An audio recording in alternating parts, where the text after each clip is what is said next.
हाय दोस्तों, मैं आनंद सर फिर एक बार आपका मैथमेटिका के यूट्यूब चैनल पर स्वागत करता हूं। इस चैनल पर मिलेंगे बहुत कुछ, जैसे 10th first year second year math and physics, साथ ही साथ आपको एसएससी मैथ के शानदार ट्रिक्स के साथ बहुत ही सारे टॉपिक्स। तो आइए चर्चा करते हैं आज इंटरमीडिएट से अगली हेडिंग यानी कि अगली एक्सरसाइज 9.3। पिछले वीडियोस में हमने अवकल समीकरण या डिफरेंशियल इक्वेशन की पढ़ाई प्रारंभ की। तो आज हमारा एक्सरसाइज है 9.3, जहां हमको बनाना है अवकल समीकरण। ठीक है, अवकल समीकरण बनते कैसे हैं। अगर आपको कोई इक्वेशन दे दे, समीकरण दे दे, तो उस इक्वेशन से आप किस प्रकार अवकल समीकरण बनाएंगे, ये यहाँ पर आज हमको पढ़ना है। आज का हमारा टारगेट है। तो यहाँ पर बहुत ही सिंपल सी चीज है, पिछले क्लास में आपको बताया गया है अवकल समीकरण कैसा होता है। तो आपको बहुत सारे एग्जाम्पल देकर थ्योरीज के साथ, जैसे ये मैंने आपके लिए लिख दिया है यहाँ पर 7dy/dx या x dy/dx प्लस y बराबर 0 या d3y/dx3, इस तरीके से चीजें लगी रहे, x³ x² d2y/dx2, ठीक है, प्लस y बराबर 5y बराबर 0, ऐसा कुछ भी लिखकर आ जाए, ये सब आपके क्या है, अवकल समीकरण है। तो ये बनते कैसे हैं, इनका फॉर्मेशन कैसा होता है या किस प्रकार से होता है, उसको समझने के लिए आइए हम आपको थोड़ी सी फ्लैशबैक यानी कि थ्योरी में ले चलते हैं, जो आपने छोटे क्लासेस में संभवतः पढ़ी हो। वो थ्योरी क्या है, कांस्टेंट की थ्योरी। पहले आपको ये कॉन्सेप्ट समझना पड़ेगा। कांस्टेंट यानी कि अचर। अचर कितने प्रकार के होते हैं मित्रों? तो जवाब है दो तरीके के होते हैं। एक आपका अचर होता है स्वेच्छाचर और एक होता है अस्वेच्छ अचर। ठीक है, अंग्रेजी में हम इसे बोलते हैं आर्बिट्री कांस्टेंट और इसको बोलते हैं हम लोग अस्वेच्छ को नॉन आर्बिट्री कांस्टेंट। ठीक है, अब पहले ये समझ लें कि क्या है आर्बिट्री कांस्टेंट का मतलब। किसी भी सवाल में जैसे मैं दे दूं ax² bx + c, तो ये जो a b और c हैं, ये अपनी वैल्यू कुछ भी ले सकते हैं, इनका कुछ भी मान हो सकता है, यहाँ पर कोई फिक्स मान नहीं है। या मैंने लिखा y² बराबर 4ax, यहाँ पे देखिए जो a है वो एक आर्बिट्री कांस्टेंट है। तो ऐसी चीजों को आर्बिट्री अस्वेच्छ अचर कहते हैं, जिनका मान निर्धारित नहीं है, वो अपने मान को बदल सकते हैं, इसलिए नाम ही है स्वेच्छ, यानी कि अपनी इच्छा से बदलने की क्षमता रखने वाले अचर। पर कुछ ऐसे अचर होते हैं या बहुत सारे ऐसे अचर होते हैं जो अपना मान नहीं चेंज कर सकते किसी भी दिए गए इक्वेशन में। जैसे आप बात करें 5 की, बात करें 4 की, 3 की, 2 की, 1 की, 1/2 की, इनकी वैल्यू चेंज नहीं होती कहीं भी। जैसे मैंने इक्वेशन लिखा y बराबर 3x + 5, या हमने लिखा y स्क्वायर बराबर 4x² 3x + 2, इसमें कहीं भी आप अपने मन से खुरापात नहीं कर सकते। इस 3 को 4 या 5 को 8 नहीं लिख सकते। लेकिन यहाँ पर आप चाहें तो a बराबर 1 मान लें, या a बराबर या b बराबर 3 मान लें, c बराबर 4 मान लें, मन करे a बराबर 2, b बराबर 4, c बराबर 8, कुछ भी ऐसी वैल्यू पुटअप कर सकते हैं। तो आपको अंतर समझ में आ गया होगा। ठीक है, आपको करना क्या है, अपने दिए गए समीकरण में स्वेच्छ अचरों को काउंट कर लेना मित्रों, यानी कि गिन लेना है। जब आप उन्हें गिन लेंगे तो जितने स्वेच्छ अचर होंगे उतनी बार आपको अवकलन यानी कि डिफरेंशिएशन करना है। जैसे 1 2 3, यहाँ स्वेच्छ अचर कितने हैं, 3, तो 3 बार डिफरेंशिएशन। अगर यहाँ की बात करें तो एक ही स्वेच्छ अचर है, तो 1 बार डिफरेंशिएशन करेंगे और उन सभी इक्वेशनों से, यानी कि जो दिया गया है और जो आपने डिफरेंशिएट किया यानी कि अवकलित किया है, उन समीकरणों को मिलाकर एक ऐसा समीकरण बनाएंगे जिसमें स्वेच्छ अचर कहीं नजर ना आए। और अगर ऐसा समीकरण आप पा गए, उसी को हम लोग अवकल समीकरण के नाम से जानते हैं। तो बहुत सिंपल सी बात जैसे यही है, इसे हम 3 बार डिफरेंशिएट करेंगे। एक इक्वेशन ऑलरेडी ये दिया है, तो कुल मिलाकर हमारे पास 4 इक्वेशन होंगे। खिचड़ी पकाएंगे, खिचड़ी पकाकर एक ऐसा इक्वेशन बनाएंगे जहां a b c नजर ना आए, वही हमारा होगा डिफरेंशियल इक्वेशन। अब यहाँ पर इन स्वेच्छ अचरों को इन समीकरण से गायब करने के लिए थोड़ा अनुभव और थोड़ा सा सवालों का लगाने का अभ्यास आवश्यक है। जब ये आप किए रहेंगे तो बड़े ही आराम से आप कोई भी सवाल यहाँ का लगा सकते हैं। तो चलिए अगली चर्चा में शामिल करते हैं इन सवालों को जो आपके सामने है। ठीक है, ये हमारे एक्सरसाइज 9.3 से लिए गए सवाल है। मैं सवालों के जरिए आपको धीरे धीरे कॉन्सेप्ट तक पहुंचाता चला जाऊंगा। तो पहला सवाल है x/a + y/b = 1, ये है हमारा पहला इक्वेशन। अब आप यहाँ पर बताइए स्वेच्छ अचर कौन है, a, b स्वेच्छ अचर यानी कि आर्बिट्री कांस्टेंट है। ठीक है, तो आप इसको डिफरेंशिएट कर दीजिए कितनी बार, 2 बार। 2 स्वेच्छेचर हैं तो 2 बार। 1/a हमने बाहर किया, x का डिफरेंशिएशन 1 आ जाएगा। 1/b बाहर किया, y का डिफरेंशिएशन dy/dx आ जाएगा। 1 का 0 आ जाएगा। ये होगा हमारे क्वेश्चन नंबर 2। अभी एक बार और करेंगे क्योंकि स्वेच्छेचर कितने थे हमारे पास, 2, तो डिफरेंशिएशन भी 2 बार। अब बताएं 1/a एक कांस्टेंट है, इसका फिर से अगर डिफरेंशिएशन करेंगे तो 1/a का अवकलन क्या आ जाएगा, 0, और यहाँ 1/b बाहर और dy/dx का पुनः अवकलन यानी कि डिफरेंशिएशन बना देगा d2y/dx2, और 0 का क्या आ जाएगा, 0। अगर आप चाहें तो इन साहब को इधर भेज सकते हैं और आपको मिल जाएगा d2y/dx2 बराबर 0। यही आपका अवकल समीकरण बन जाएगा, यही अवकल समीकरण है। मैं कहूंगा यही अवकल समीकरण है। क्यों कहूंगा, क्योंकि जरूरी बात ये हो गई, मैंने आपसे बोला था इस प्रयास के दौरान अगर हमें कोई ऐसा इक्वेशन मिल गया जो a और b से मुक्त हुआ, वो हमारा अवकल समीकरण बन जाएगा। तो देखिए मित्रों, अपने आप यहाँ से स्वेच्छेचर सब गायब हो गए हैं, तो हमें इस सवाल में कोई मेहनत करने की जरूरत नहीं है। This is our required differential equation, यही हमारा रिक्वायर्ड डिफरेंशियल इक्वेशन हो जाएगा। ठीक है, तो चलते हैं अगले सवाल की तरफ, क्वेश्चन नंबर 2। पर हर बार इतना ही आसान होगा ये सवाल, ऐसा नहीं है। ठीक है, आइए देखते हैं। y स्क्वायर बराबर अंदर मल्टीप्लाई कर दें ab स्क्वायर, इसे हम मल्टीप्लाई कर दें ax स्क्वायर, ये बन गया हमारा इक्वेशन नंबर 1। अच्छा, कई बार दो आर्बिट्री कांस्टेंट को मिलाने से, जोड़ने से, गुणा करने से भी एक नया कांस्टेंट बन जाता है। जैसे मैं कहीं लिखा है, एक एग्जांपल से समझा रहा हूं, 3/5 लिखा है तो आप 0.6 भी लिख सकते हैं। अगर ये 3 into 5 होता तो आप इसको 15 लिख सकते हैं। मतलब जो देखने में दो नंबर है वो कई बार एक जैसा भी व्यवहार करते हैं। तो यहाँ पर देखिएगा, जैसे दो आर्बिट्री कांस्टेंट आपस में मल्टीप्लाई हो रहे हैं, ये एक आर्बिट्री कांस्टेंट गिना जाएगा, एक आर्बिट्री कांस्टेंट ये गिना जाएगा और दूसरा ये गिना जाएगा। तो कुल मिलाकर हमारे पास कितने आर्बिट्री कांस्टेंट यानी कि स्वेच्छेचर हैं, तो मैं कहूंगा सर यहाँ पर 2 स्वेच्छेचर हैं। कितने 2 अचर हैं, 2 स्वेच्छेचर। कौन कौन, ab स्क्वायर एंड a, ये 2। इसीलिए कितनी बार इस सवाल का अवकलन करना पड़ेगा हमें, तो जवाब है सर 2 बार हम इसका अवकलन यानी कि डिफरेंशिएशन करेंगे और प्रयास करेंगे कि इस a और b को हम किसी भी तरीके से इक्वेशन से खदेड़ दें ताकि हमें डिफरेंशियल इक्वेशन मिल सके। तो चलिए चर्चा करते हैं।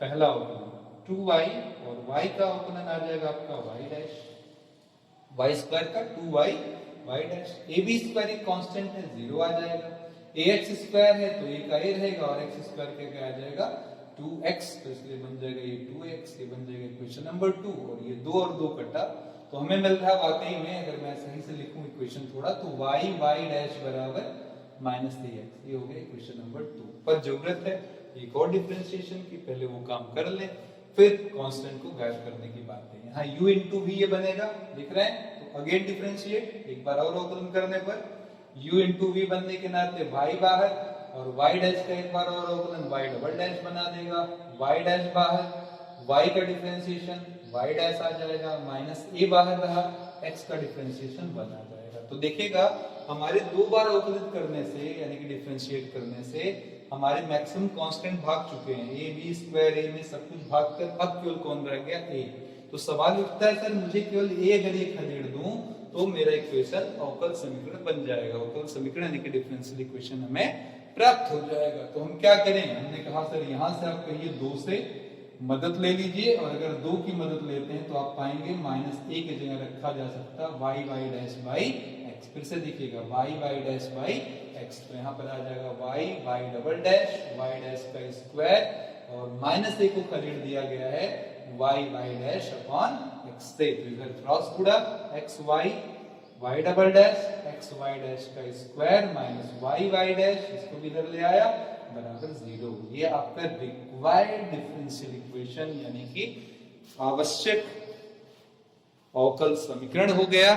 ठीक है, जिसके बारे में हम ये कह सकते हैं कि इसमें कहीं भी a और b हमको नजर नहीं आ रहा है। तो इस अभ्यासों में आप देख रहे हैं पहले क्वेश्चन में बिना बात के, बिना किसी समस्या के हमारा जो स्वेच्छेचर है वो भाग गया है, लेकिन दूसरे सवाल में हमें थोड़ी सी मेहनत करनी पड़ी, इक्वेशन नंबर 2 से ही मदद लेना पड़ा। जैसा मैंने आपसे कहा था कि जितने इक्वेशन होंगे उन्हीं की मदद से समाधान भी आपको मिल पाएगा, तो ऐसा ही कुछ यहाँ पर किया गया। अब तीसरे क्वेश्चन की तरफ चलते हैं जहां कोई भी स्वेच्छाचार हिलने के लिए तैयार नहीं है। तो आइए देखते हैं y बराबर a e के power 3x plus b e के पावर -2x, ये बना इक्वेशन नंबर 1। अब अगर मैं पूछूं इसमें कितने स्वेच्छाचार हैं, तो जवाब होगा सर यहाँ स्वेच्छाचार यानी कि आर्बिट्री कांस्टेंट कौन कौन है, a एंड b, यानी कि दो आर्बिट्री कांस्टेंट आपके पास हैं।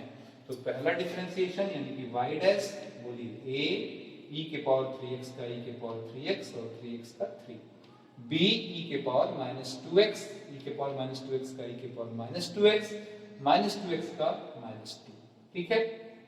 एक और करना है क्योंकि दो स्वेच्छाचार थे, बोलिए a e के पावर 3x का e के पावर 3x का अलग से 3 आएगा, पहले से 3 था तो 3 3 जा 9। और इधर देखिए जरा, ये क्या हो जाएगा हमारा,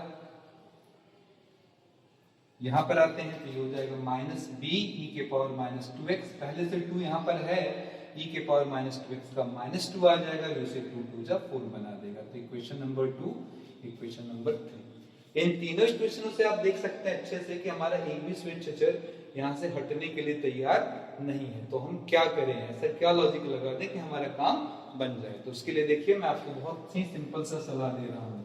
एक देसी कहावत है कि अगर समस्या 2 हो तो 2 से भले 1, यानी कि 2 से 1 में अगर डिसॉल्व हो जाए समस्या तो बहुत अच्छी बात है। तो मैंने एक दिमाग लगाया, हाँ सर हर जगह ए बी दो स्वेच्छाचार आ रहे हैं, मैं एक में बदलने की कोशिश करता हूँ। कैसे, इधर देखिए मैंने 2 का मल्टीप्लाई किया, यहाँ पर 1 का। अब बताइए जरा इक्वेशन क्या हो जाएगा, ये हो जाएगा आपका 2y, क्यों किया है टारगेट बता दूं, यहाँ 2 आएगा तो ये b वाले सेक्शन को काट देगा। तो 2y 2a e के power 3x plus 2b e के पावर -2x, और दूसरा वाला एज यूजुअल उतार देना था, तो 3a e के पावर 3x -2b e के पावर -2x। अगर इन्हें ऐड कर लें तो ये दोनों कट जाएंगे, ऐड करने का मतलब जोड़ने से, ऑन एडिंग, ठीक है।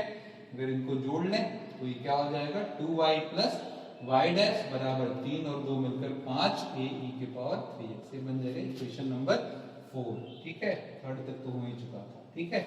अब देखिए इसमें हमें एक ही चर मिल रहा है, कौन सा, a वाला। अभी तक a और b दोनों था। अब फिर हम आते हैं इस इक्वेशन के पास, कहेंगे सर यहाँ भी b हम काटने का इरादा बना रहे हैं, ध्यान से देखिएगा, यहाँ भी हम b को कैंसिल करने का इरादा बना रहे हैं। आप चाहें तो पहले वाले में भी एक काट लें, ठीक है, और दूसरे वाले में भी एक काट लें, सेम लॉजिक से भी लग जाएगा वहां भी।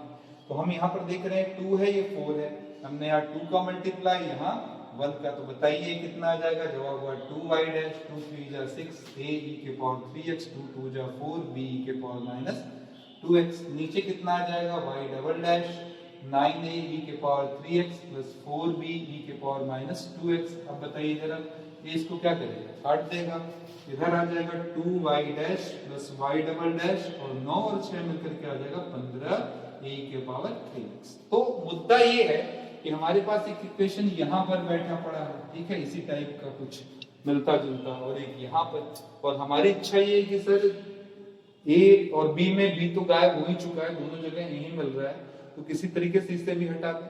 अब ये बताइए क्या 15 को मैं 3 और 5 3 5 15 इस तरीके से लिख सकता हूँ कि नहीं, और अगर ये लिख दिया तो ध्यान दीजिएगा मैं फिर कह रहा हूँ, इसके जगह ये भी लिखा जा सकता है। तो 2y y डबल डैश बराबर 3, आगे 2y प्लस y डैश, सबको एक तरफ ले आइए, 3y डैश इधर आएगा तो -y डैश मतलब में y डबल डैश, और 3 2 जा 6 इधर आएगा तो -6y बराबर 0। ये आपका रिक्वायर्ड डिफरेंशियल इक्वेशन यानी कि आवश्यक अवकल समीकरण हो जाएगा। क्लियर हो गया। इस तरीके से आप बड़े ही आराम से आंसर निकाल सकते हैं, ठीक है। चलते हैं अगले क्वेश्चन की तरफ।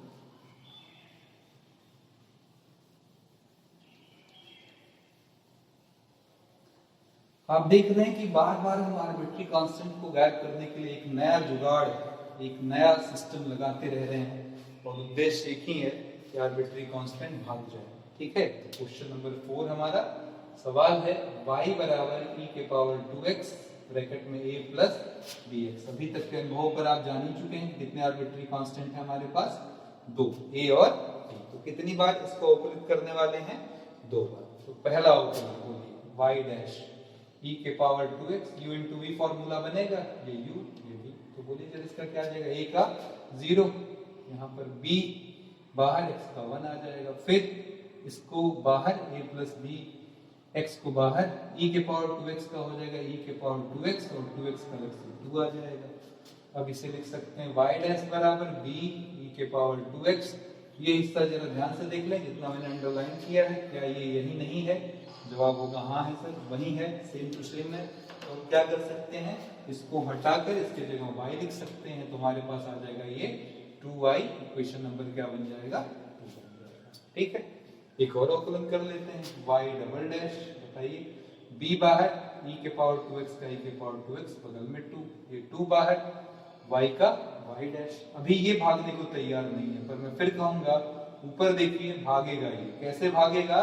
तो मैं फिर कहूंगा फ्रॉम 2, यानी कि 2 से। क्या कह सकते हैं, जरा ध्यान से देखिए, b e के पावर 2x के जगह लिखा जा सकता है y डैश माइनस 2y। तो यहाँ हटा दीजिए और लिख दीजिए y डैश माइनस 2y, बाहर है आपका 2, फिर यहाँ 2y डैश। सबको एक तरफ ले लेते हैं, y double dash 2y dash 4y dash, इधर आएगा तो माइनस 4y डैश, 2 2 जा 4y, इधर आएगा प्लस 4y और बराबर क्या हो जाएगा?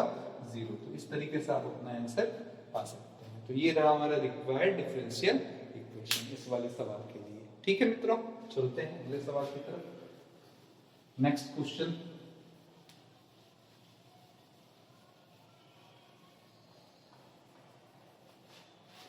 अगला क्वेश्चन हमारा है पांचवा, इस तरीके से कि y बराबर है e के पावर x ब्रैकेट में a cos x plus b sin x। ठीक है, ये हमारा इक्वेशन नंबर, और ये हमसे चाहता है कि हम इसका समाधान दें।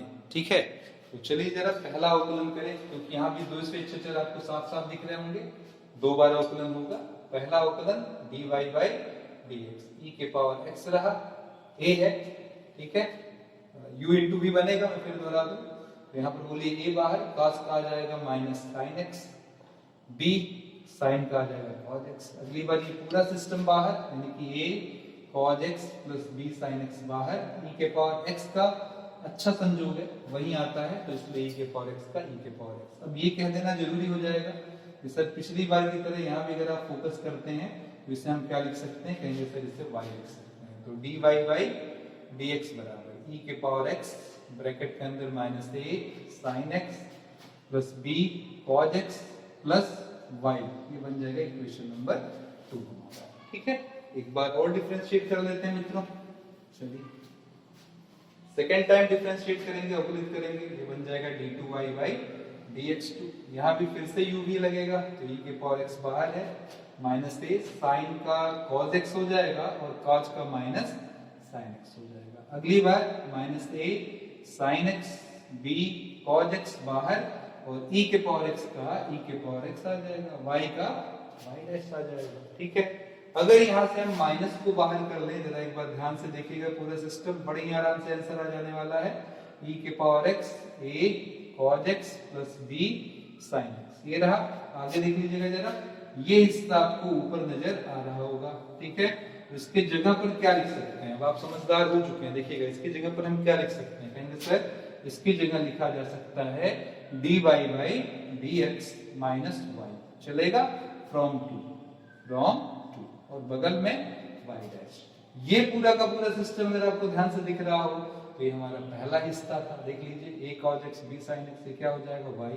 तो रिजल्ट आ रहा है d2y by dx2 minus y plus dy by dx minus y plus y dash, total एक तरफ कर लिया जाए, जैसे कह सकते हैं y डबल डैश, एक y डैश इधर आया, एक y डैश इसके साथ यहाँ भी है, तो 2y डैश हुआ, इधर आकर minus 2y dash, minus y minus 2y, इधर आएगा प्लस 2y, बराबर क्या हो जाएगा 0। तो ये रहे कुछ ऐसे सवाल, प्रारंभिक 5 सवाल, जिसमें आप क्या पा रहे हैं, कोई भी सवाल आपको दिया है, समीकरण दिया है, और आप आराम से अवकल समीकरण बना ले रहे हैं। आगे के सवालों के लिए मित्रों आपको फर्स्ट ईयर की जानकारी होना आवश्यक है, अगर जानकारी नहीं होगी तो उनका इक्वेशन आप नहीं पाएंगे, क्योंकि आप समझ चुके हैं ये इक्वेशन बहुत जरूरी है। अगर ये हमारे पास है तो हम आगे का समाधान बड़े ही आराम से निकाल सकते हैं। तो आगे के सवालों में प्रैक्टिकल प्रॉब्लम है, जरूरी है, फर्स्ट ईयर का ज्ञान वो आपको होगा, तो आप ये इक्वेशन वहां से निकाल लेंगे और फिर जैसा आप तक करते आए हैं वैसे ही सवाल को सॉल्व कर लिया जाएगा। तो आइए चलते हैं अगले सवाल की तरफ, सवाल संख्या 6। तो अगला क्वेश्चन यानी कि क्वेश्चन नंबर 6 हमसे कहता है कि ऐसे वृत्तों का अवकल समीकरण ज्ञात करें, यानी कि डिफरेंशियल इक्वेशन ज्ञात करें जो y अक्ष को ओरिजिन पर यानी कि मूल बिंदु पर टच करता है। तो देखिएगा ये y एक्सिस है आपकी, ठीक है, y अक्ष है और इसको टच करता है वृत्त। तो ऐसा हो सकता है, ऐसे भी हो सकता है, और बड़ा हो सकता है। देखिएगा यहाँ से y को टच करता हुआ निकल रहा है। तो इस तरीके से सैकड़ों, न जाने कितने, सैकड़ों भी कहना गलत होगा, अनगिनत वृत्त इस तरीके से बन सकते हैं इस शेप में। उसमें से किसी भी एक को जनरलाइज लेकर हम पहले इक्वेशन पता कर लें। तो देखिए चूंकि x एक्सिस पर हमारा सेंटर पड़ेगा यानी कि केंद्र पड़ेगा, तो हम सेंटर a, 0 मान सकते हैं, जिसको आप लोगों ने पढ़ा होगा HK। और अगर ये a है तो ये जो a आपको दिख रहा है यही आपके लिए क्या काम करेगा, r का। अब आपको वृत्त का इक्वेशन यानी कि वृत्त का समीकरण, इक्वेशन ऑफ सर्किल जरूर याद आ रहा होगा अगर आपने फर्स्ट ईयर में पढ़ा हो। तो वो है x - h का होल स्क्वायर y - k का होल स्क्वायर बराबर r स्क्वायर। तो x - h के जगह a है तो a का होल स्क्वायर, y - k मतलब 0 का होल स्क्वायर बराबर a स्क्वायर। इसे खोल दे तो ये बनेगा x square plus a square minus 2ax plus y square बराबर a स्क्वायर को काट देगा तो हमारे पास एक अच्छा सा इक्वेशन है x square minus 2ax plus y square बराबर 0। अब आप यहाँ देख सकते हैं आपके पास कितने आर्बिट्री कांस्टेंट हैं, केवल एक स्विच अचर आपके पास है, ठीक है, एक ही स्विच अचर है। तो कितनी बार अवकलित करना होगा इस इक्वेशन को, केवल एक बार। तो चलिए कर दे, पहला हो जाएगा अवकलन 2x x स्क्वायर का, यहाँ 2a बाहर, x का 1 आ जाएगा, y स्क्वायर का 2y और आगे dy/dx आ जाएगा बराबर 0 हो जाएगा। तो देखिएगा हम चाहें तो यहाँ बगल में 2 भी लगा सकते हैं 0 को, उससे वैल्यू पर कोई असर नहीं पड़ता, इसकी छुट्टी हो जाएगी, ठीक है। अब आप चाहें तो पहले इक्वेशन से देखिए फ्रॉम 1 से क्या कर सकते हैं। अभी तक के अनुभव पर तो यही सीखा कि इक्वेशन, खैर इस 2 को काटिए, क्योंकि इस 2 को काटने से हमारा जो अगला आएगा वो अपॉन में करना पड़ेगा सेटिंग, फिर काम नहीं पड़ जाएगा। तो फ्रॉम 1 देखिए जरा क्या लिख सकते हैं, x square plus y square बराबर 2ax लिख सकते हैं इसको उधर बेच कर। और यहां से हम कह सकते हैं कि 2a बराबर क्या हो जाएगा, बोले जरा 2a बराबर क्या हो जाएगा, x square plus y square by x। तो ये लीजिए आपका इक्वेशन तैयार है। ये कह रहा है x का पूरे मल्टीप्लाई करो ताकि नीचे वाला हट जाए, तो जवाब हुआ सर ये हो जाएगा 2x square x cube xy square और 2yx y डैश बराबर 0, ठीक है। ये आ गया आपका अवकल समीकरण इस वृत्त के लिए। तो उम्मीद करता हूं ये सवाल बड़े ही आराम से आपके समझ में आ गया हो, ठीक है। अगला क्वेश्चन, ऐसे परवलय के कुल का अवकल समीकरण निर्मित कीजिए जिनका शीर्ष मूल बिंदु पर है, ठीक है, और जिनका अक्ष धनात्मक y अक्ष की दिशा में है। मतलब हमें ऐसे पैराबोला बनाने हैं जो जिनका मुंह y की तरफ है, वो ओरिजिन को टच करते हुए, x को टच करते हुए ऊपर की तरफ निकल रहे हैं। तो आइए जरा देखें, याद करें डायग्राम, आपको जरूर याद आ जाएगा ये इक्वेशन बड़े ही आराम से, क्योंकि मानक इक्वेशन होगा। साथ में आपसे कह रहा है कि इसका जो एक्सिस है यानी कि अक्ष है वो y अक्ष की तरफ है, ठीक है, और ओरिजिन से निकल रहा है, तो ऑब्वियस है ऐसा ही तो होगा।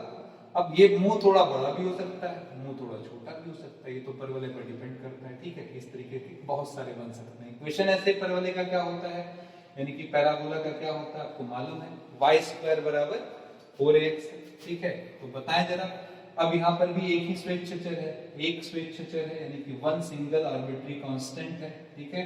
तो कितनी बार अवकलित कर देना है, एक बार, तो आ जाएगा 2y y डैश 4a बाहर, x का 1 आ जाएगा। पिछले अनुभव से सीख चुके हैं, 4a के जगह क्या लिख सकते हैं, y स्क्वायर बाई, बोलिए जरा, y स्क्वायर बाई x। तो यहाँ पर रख देंगे y square by x from 1 यानी कि 1 से, ठीक है। अब बताएं इसे इधर भेज दिया जाए, एक y से एक y की छुट्टी कर दिया जाए, ये आ जाएगा 2xy डैश और ये y इधर आया तो माइनस y बराबर 0। देखिए कितना आसान सवाल था, वेरी वेरी इजी क्वेश्चन, ठीक है। कोई इसमें मेहनत नहीं, बड़े ही आसानी से हमको सवाल का जवाब मिल गया, ठीक है। आगे चल रहा है नेक्स्ट क्वेश्चन की तरफ। ऐसे दीर्घवृत्तों के कुल का अवकल समीकरण ज्ञात कीजिए जिनकी नाभियां x अक्ष पर है तथा जिनका केंद्र मूल बिंदु, ठीक है, नाभियां वाई अक्ष है, यानी कि ऐसे हमें इलिप्स चाहिए, दीर्घवृत्त चाहिए जिनकी नाभियां वाई अक्ष पर हो, मतलब इस तरीके का कुछ शेप बन रहा हो, ऐसा कुछ बन रहा हो। ठीक है, आपको इसमें कोई टेंशन लेने जैसी चीज है ही नहीं। आप जानते हो दीर्घवृत्त का इक्वेशन कैसा होता है, x square by a square y square by B square बराबर 1। ये दो केसों वाला होता है, एक ऐसा होता है और एक ऐसा होता है। फर्क दोनों में सिर्फ इतना है कि अगर ये वाला मैं बनाऊंगा तो उसमें a की वैल्यू b से बड़ी होगी, इस वाले में क्या होता है a की वैल्यू b से छोटी। तो यहाँ हम चाहें तो लिख सकते हैं ये बात कि जहाँ a छोटा है किससे, b से, बस। पर हमारा इक्वेशन बनाने के लिए कौन बड़ा कौन छोटा इससे क्या लेना देना। अब इसी पर मैं 9th वाला आपके लिए लिख रहा हूँ SW, क्योंकि वहां पैराबोला, ठीक है, वहां पर हाइपरबोला पूछ रहा है और हाइपरबोला का इक्वेशन सबको मालूम है, तो लगभग सवाल सेम हो जाएगा। आप जानते हैं सेम इक्वेशन बनता है, तो फर्क ये है कि बीच में यहाँ पर क्या आने लगता है, माइनस आने लगता है। तो 9th वाला क्वेश्चन आपके लिए मैं ड्रॉप करूंगा, क्योंकि एकदम हूबहू ऐसा ही होगा। आप देख लें, साइन का चेंज आएगा। वो सवाल है x square by a square plus y square by B square बराबर 1 का इक्वेशन क्या होगा। तो दो बार करना है डिफरेंशिएट, आपको मालूम है 2x बाई क्या आ जाएगा A square, 2y by B square, बगल में y डैश, 1 का क्या आ जाएगा 0। एक बार और डिफरेंशिएट कर लेते हैं, बताइए जरा क्या आ जाएगा, 2x का 2 आ जाएगा और बाई ए स्क्वायर हो जाएगा। यहाँ पर आ जाएगा 2 बाई बी स्क्वायर, ये u इंटू वी बनेगा, तो y बाहर, y का डिफरेंशिएशन y डबल डैश और फिर y डैश बाहर, y का एक बार और करेंगे तो y डैश और बराबर क्या आ जाएगा 0। इस तरीके से हमारे पास अगला इक्वेशन आ जाएगा। ठीक है, अच्छा यहाँ एक चीज आप ध्यान दें, अगर आप यहाँ थोड़ा सा केयर कर लें तो आप अपनी अगली समस्या थोड़ा आसान कर सकते हैं। इधर देखें जरा, यहाँ पर हमारे पास क्या है 2y by B square y dash, ठीक है, और उधर क्या हमारे पास, इधर भेज देंगे इसको 2x अपॉन ए स्क्वायर, तो ये 2 और 2 क्या होगा, कट जाएगा। और हमारे पास जो चीज आ जाएगी वो थोड़ा ध्यान दीजिएगा, मैं इसमें क्या खास करने वाला हूँ, क्योंकि मुझे दो बार डिफरेंशिएट करना है और कांस्टेंट को रिमूव करना है, आपको मालूम अच्छे से, कांस्टेंट को यहाँ से खत्म करना है। तो हम क्या कर सकते हैं, जरा ध्यान से देखिएगा, अगर हम y डैश अपॉन में x ले लेते हैं और उधर भेज देते हैं इस b को, तो ये हो जाएगा minus b square by a square. इसे इक्वेशन नंबर 2 बनाए। फायदा समझ में आ रहा होगा आपको। ऐसा कर देने से फायदा ये है कि डिफरेंशिएशन दो बार करना था और अपना आर्बिट्री कांस्टेंट स्वेच्छ चर हटाना ही था। अब अगर मैंने इसको उधर कर दिया तो कांस्टेंट का डिफरेंशिएशन क्या आता है 0। तो एक बार पुनः अवकलन ले, एक बार और अवकलन ले, इधर बनेगा u by v। u by v का फॉर्मूला होता है एक्स स्क्वायर यानी कि v का स्क्वायर, फिर v बाहर, u का डिफरेंशिएशन, y बाहर, y का y डबल डैश, फिर y डैश बाहर, y का y डैश, फिर उसके बाद y डैश बाहर, x का डिफरेंशिएशन 1 और ये कांस्टेंट है इसका 0, इसको उधर भेज देंगे। आप देख सकते हैं आपके पास अच्छा खासा आंसर आ चुका है। ठीक है, इसमें कहीं भी आपको a या b नजर नहीं आ रहा होगा। तो एक सिंपल सा कॉन्सेप्ट लगा लिया, थोड़ा सा लॉजिक लगा लिया। इक्वेशन नंबर 1 के बाद जब डिफरेंशिएट किया तो कांस्टेंट को एक तरफ पटक दिया ताकि उसका डिफरेंशिएशन ही 0 आ जाए और हमारा काम बन जाए आसानी से। ठीक है, चलते हैं अगले क्वेश्चन की तरफ, क्वेश्चन नंबर 10 की तरफ।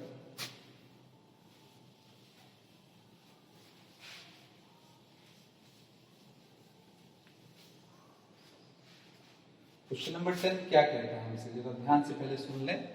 क्वेश्चन इस तरीके से है कि ऐसे वृत्तों की कुल का अवकल समीकरण ज्ञात कीजिए जिनका केंद्र y अक्ष पर है और जिनकी त्रिज्या 3 इकाई है। ठीक है, जिनकी त्रिज्या कितनी है 3 इकाई है। ठीक है, इसे सॉल्व करना है। ठीक है, आइए चलिए सवाल की तरफ चलते हैं। सवाल हमारा इस तरीके से है कि हमारे पास एक सर्किल है यानी कि वृत्त है जो यहाँ पर है, y एक्सिस पर, यहाँ कहीं बना हुआ है, मुझे नहीं मालूम। ठीक है, यहाँ पर होने का मतलब ये हो गया कि उसका केंद्र y अक्ष पर होगा। अगर केंद्र y अक्ष पर होगा मित्रों तो उसका सेंटर लिया जाएगा 0, यानी कि h और k होगा 0, और इसने कहा कि त्रिज्या फिक्स है। त्रिज्या कितने के बराबर है 3 के। तो अब बताइए इक्वेशन ऑफ सर्किल यानी कि वृत्त का समीकरण क्या दिया जाएगा। तो जवाब होगा सर वृत्त का समीकरण यहाँ बन जाएगा हमारा x माइनस 0 का होल स्क्वायर यानी कि x माइनस h का होल स्क्वायर, y माइनस b का यानी कि k का होल स्क्वायर बराबर r स्क्वायर का मतलब 3 स्क्वायर यानी कि नॉर्मली x स्क्वायर y माइनस b का होल स्क्वायर बराबर 9। ये बन गया इक्वेशन नंबर 1। अब इसी का अवकल समीकरण को डिसॉल्व करना है, फाइंड आउट करना है। तो एक्स स्क्वायर का अवकलन क्या हो जाएगा 2x, इसका अवकलन क्या आ जाएगा 2 y माइनस बी, y का आ जाएगा dy बाई dx और b का क्या हो जाएगा 0, बराबर क्या लिख सकते हैं 9 का डिफरेंशिएशन हमारा हो गया 0 हो गया। ठीक है, इस तरीके से हम आराम से काम चला सकते हैं। फिर मैं एक बात कहूंगा, यहाँ 2 अगर लिख लें तो ये 2 भी हमारा यहाँ से हट जाएगा, तो हमारे पास आ जाएगा x y minus b dy by dx बराबर 0। अब अगर आप गौर करें तो एक बुद्धिमानी कर सकते हैं, वो क्या, यहाँ से y माइनस बी की आपको निःशुल्क वैल्यू मिल सकती है। कैसे, माइनस एक्स इधर आ गया, इसके नीचे आ गया dy बाई dx। ठीक है, अब ये मान अगर आप यहाँ पुट कर दें तो आपका इक्वेशन विदाउट b हो जाएगा। तो फ्रॉम 1 बोले जरा क्या हो जाएगा, x square y minus b की जगह minus x by d y by d x का होल स्क्वायर बराबर 9। ये हो गया हमारा रिक्वायर्ड डिफरेंशियल इक्वेशन। ठीक है, तो उम्मीद करता हूं कि ये सवाल आपके अच्छे से समझ में आ गया। ठीक है, last question, sorry second last question हमारे बुक से चलते हैं क्वेश्चन नंबर 11 की तरफ। ठीक है, इसी पर एक चर्चा थी आप पिछले एक्सरसाइज 9.2 में लास्ट क्वेश्चन। अब आप वहां देखकर खुद बताइएगा।